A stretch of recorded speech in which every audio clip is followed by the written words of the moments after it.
What's going on, guys? My name is Ali with 5M Tech, and in this video we are finally checking out the brand new Samsung Galaxy A54 5G. This phone of course is the latest in Samsung's A-series lineup. It's sort of the upper tier A-series phone. And over the last few years now, from the A51 to the A52 to last year's A53, it's actually been one of the best-selling Samsung devices worldwide. And for good reason. This is a phone that offers a vast majority of the specs and features and capabilities you'd want in a smartphone, for half the price of Samsung's S-series flagship phones. So I'm going to fill you in on everything you need to know about the new A54 here. I'll talk about what's new, what's changed, what's remained the same, but first things first. Let's just quickly unbox it so I can show you what does and does not come inside the package when you buy one. Now this phone obviously ships in that super slim sustainable packaging that Samsung has had on most of their new phones for a few years now. And that's our indication that there's not much inside. Slicing into the box and pulling off the lid, the first thing you get is a little cardboard packet of stuff. Stuck to the outside of it is your SIM ejector tool if you need one.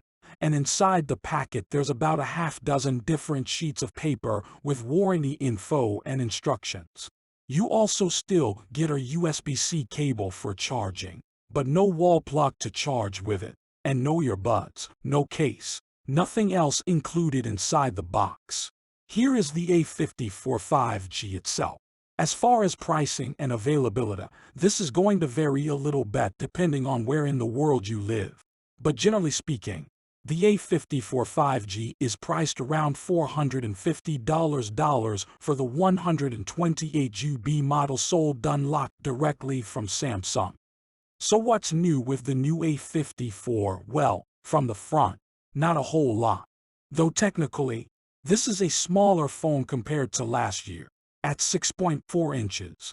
It's just a smidge smaller corner to corner. Last year's A53 was 6.5 inches. And we still get relatively slim bezels. All around with a center hole punch selfie camera up top and subtle chin at the bottom. Though interestingly enough, the bezels seem bigger for a decreased screen-to-body ratio of just shy of 83%.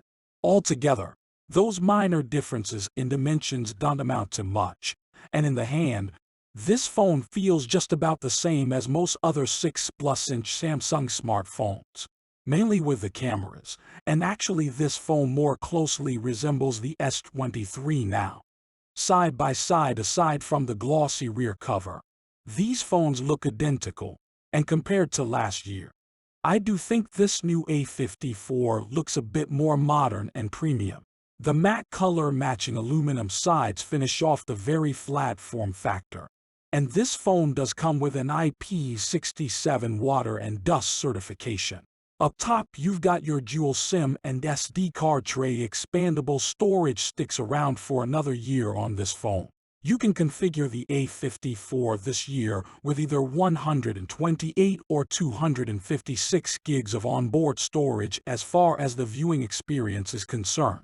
The slightly smaller 6.4-inch display on this year's A54 is once again a bold, bright Super AMOLED panel with the HDR10 Plus support, a 120Hz adaptive refresh rate, but this time around it's a little brighter, clocking in at a maximum of 1000 nits versus 1800 nits of max brightness last year.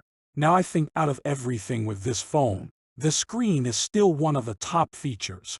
When it comes to the new A54 5G, there's really not a ton that's new. It's a new design. Slightly smaller but much more modern and in line with the Samsung's A-series. If you have last year's A53, you're not missing much. But if you've been holding on to an A51 or A52, this might just be the upgrade you've been waiting for. But what do you guys think about the new A54? Is it a phone you're considering right now? Let me know in the comments down below. I would love to hear your thoughts, of course. Hopefully you guys did enjoy this video though. Subscribe to the 5M Tech YouTube channel if you haven't already, and I'll see you guys later. Take care, bye.